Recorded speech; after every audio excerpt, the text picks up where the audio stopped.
ta ta ta ta ta ta ta ta ta ta ta ta ta ta ta ta. I love how all of us are moving already just by hearing that riff. Oliver's got his fingers going, Lucy's got her shoulders going. This is the power of the Roop. Their song in Discoteque is all about using dance to feel better about yourself, about your life. It is about self-liberation. I'm reading on Wiwibloggs.com, and frontman Vidotis says, the new song Discoteque talks about personal inner liberation. Rather often we say that we are free and that we live in a free world, but most of our restraints come from the inside. So this song and movement aims to liberate our minds, which contain too much self-criticism, fear of appearing different, reluctance to accept our bodies.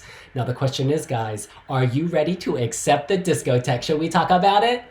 Let's do this!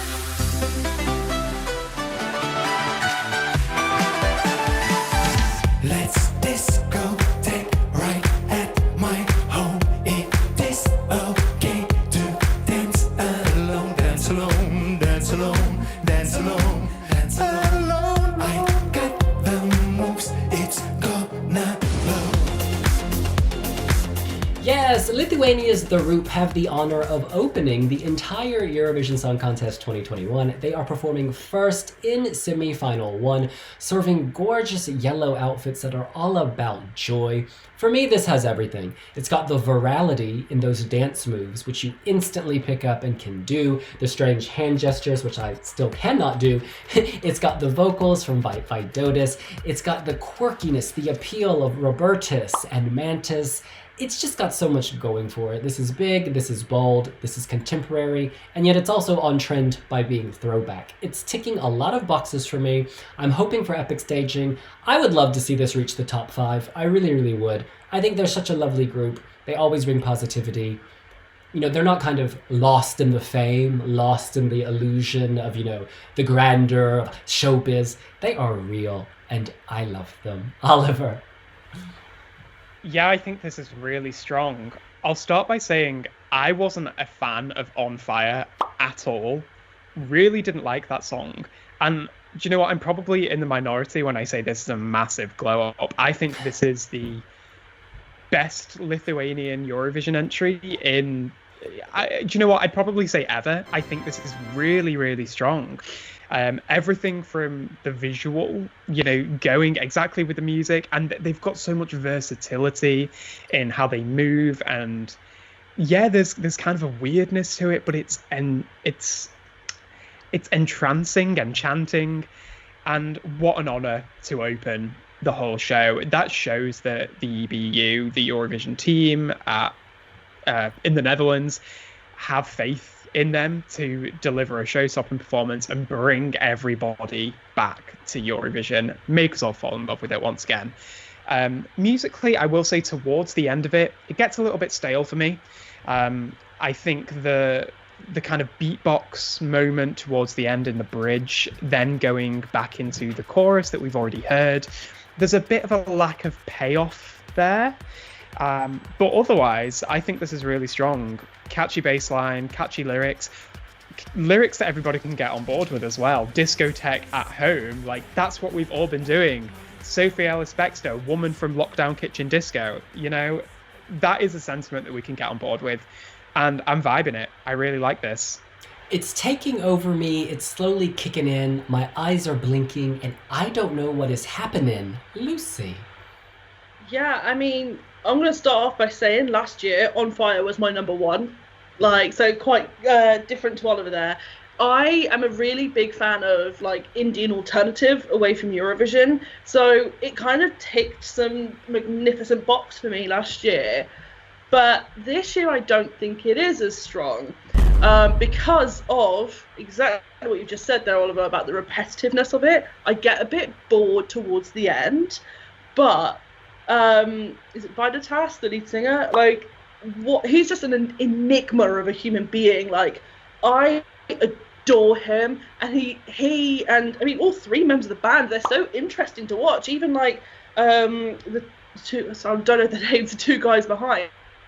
they're so interesting the way they perform as well. Obviously, they have a less prominent role in the choreography, but they're so into it as well. I just find them so exciting, and like super relatable lyrics this year. Like, it's bringing all those Zoom meetings back on a Saturday night with the gin, discotheque right from my home, and like, it's just so fun. And I think people are going to remember that lyric because it is the first lyric of the chorus. It's the one people are going to be singing after the contest, people who maybe don't know or don't watch the contest religiously like we do. I think people are going to remember this. And the dancing, I mean, as soon as you just said, William, like, oh, I couldn't do the hand thing, I've been sat here like that whilst you guys were talking, trying to do it. Like, it's just such a thing. It's so fun and quirky, and they sell the hell out of it. Like, nobody else could do this but the Roop. I was so excited when they won their national final, because I mean, with style, wasn't it something like 75,000 votes compared to 6,000 for second place? They're just one of the most exciting acts Eurovision's ever had. And whilst this isn't my cup of tea particularly, like, I mean, I still like it, but it's not my favourite song this year. I can see why people would give this a 10 or whatever, because it's fantastic. And I think that the fact that this is opening Eurovision was so the right choice, because I mean, it's just as soon as you watch it, you're like, right, we're watching Eurovision, I'm good to go, like, let's enjoy this. Bam, from the get-go, it's a fantastic song. I love their answers, their interviews. They have an intelligence underneath all the kind of quirkiness. It's just so nice to listen to. This is Montes. He stresses that while dancing may seem flashy, this song is not about showing off. He says, it's not about showing yourself off. It's more about being with yourself and accepting yourself the way you are, dancing alone, rhythm inside, moving to your own, beat. And then Robertus, the drummer, this is a weird explanation, but I love it. He says, part C, or the so-called bridge of the song, is full of mouth sounds, which carries us back in time thousands of years ago. It's a return to the very beginning of us, where we can all start all over again. So we are going back to, like, the cavemen, it sounds like. We're rolling back to the ancient discotheque. Yeah, I don't know what to make of that, but I am here for it. In any case, they are, of course, opening the show. I think this is a clear-cut qualifier. Jurors will respect this. The public will get behind this. There's nothing else like this at Eurovision 2021, or indeed in this semi-final. Slovenia follows, such a huge tonal shift. I feel like you'll still remember this at the end of the show. When the recap comes back on, it'll be like a warm memory. Oh yes, them! The bright yellow, the purple. I just have nothing but positivity for this. This is amazing. So the question is, Oliver, is it going through? Yeah, of course it's going through. I actually expect to see this in the top 5 in the final. I don't quite think it's pushing for the win, because of, with the jury, I just think musically there is a little bit missing. But televote wise, actually, if we look at voting records from the UK consistently gives 12 points to Lithuania.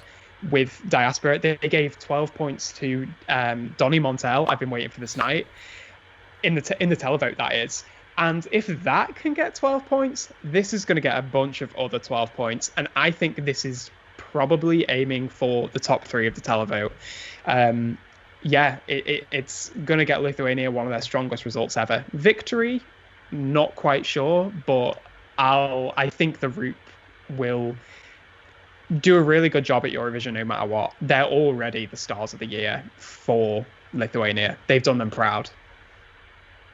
Yeah, I totally agree with everything you just said.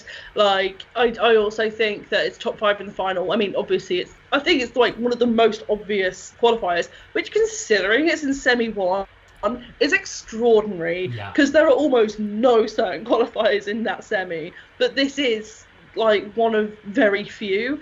It's just exceptional. And yeah, I mean, people are going to be obsessed with this, especially if they're having some drinks. They'll be like, woo, kind of how fun it is.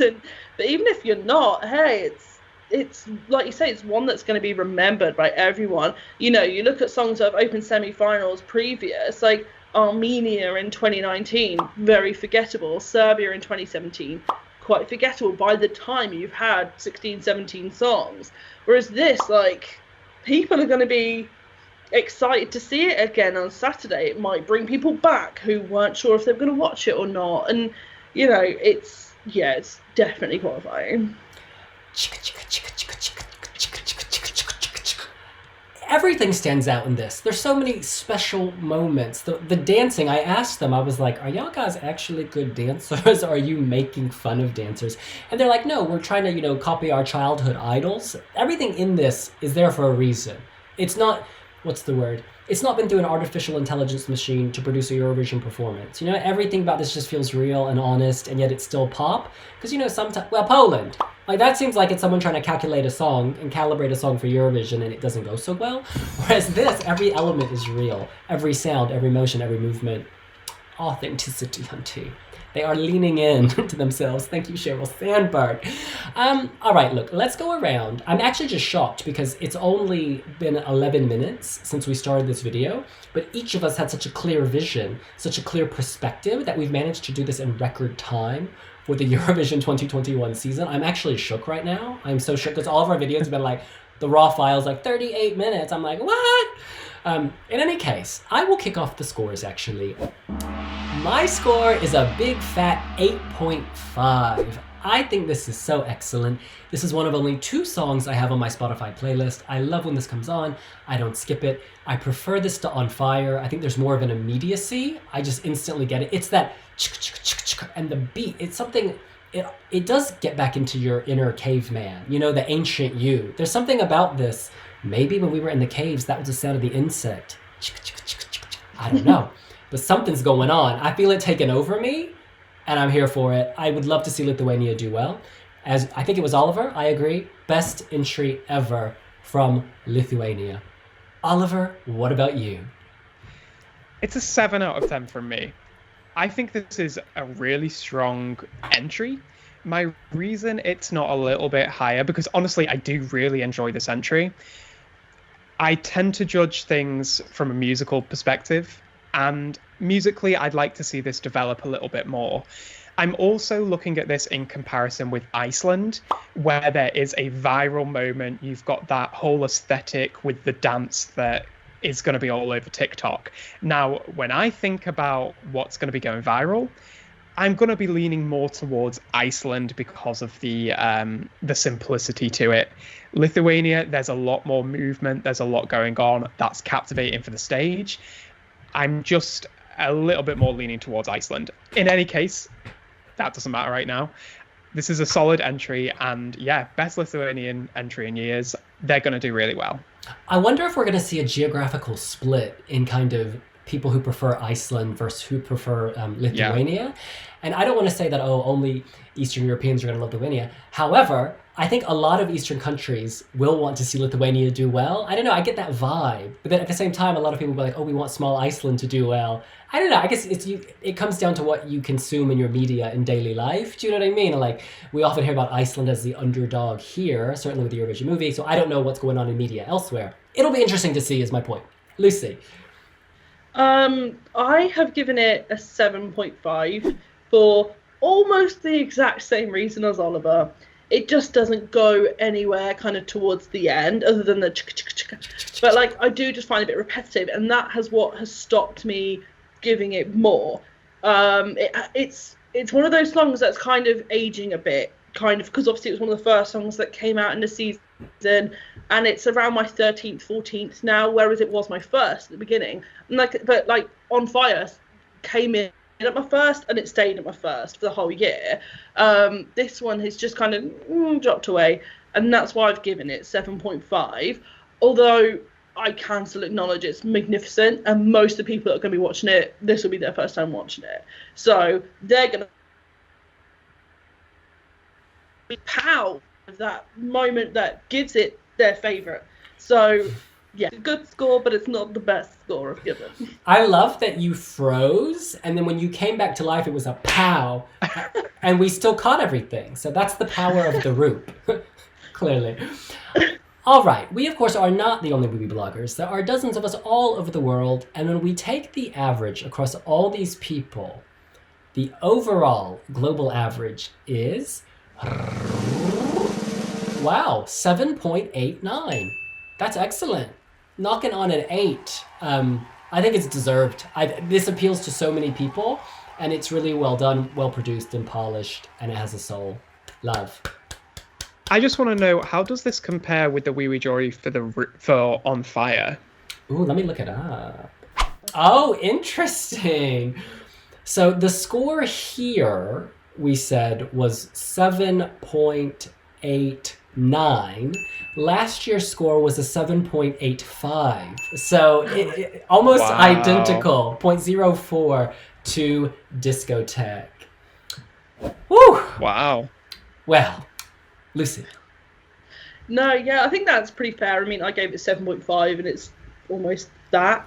I think it just shows what quality it is across the board to get a score that high. Yeah, it's so deserved. It's really great to see a country like Lithuania, who have had an interesting history with Eurovision at the best of times, do so well. The Roop really are magnificent both years they've done, so it's fabulous to see them up there. Well, that's what we think. What do you think? Are you living for the Roop? Are you 18 and over and headed to the discotheque? Let us know here on Wiwibloggs. Don't forget to subscribe to our channel and hit the notification bell for all the latest videos. And of course, follow us on socials at Wiwibloggs on Facebook, Twitter, Instagram and TikTok, where we, of course, are doing our Wiwi giveaway. You can get your hands on some lovely Eurovision 2021 merchandise. And we will see you later. Bye. Bye.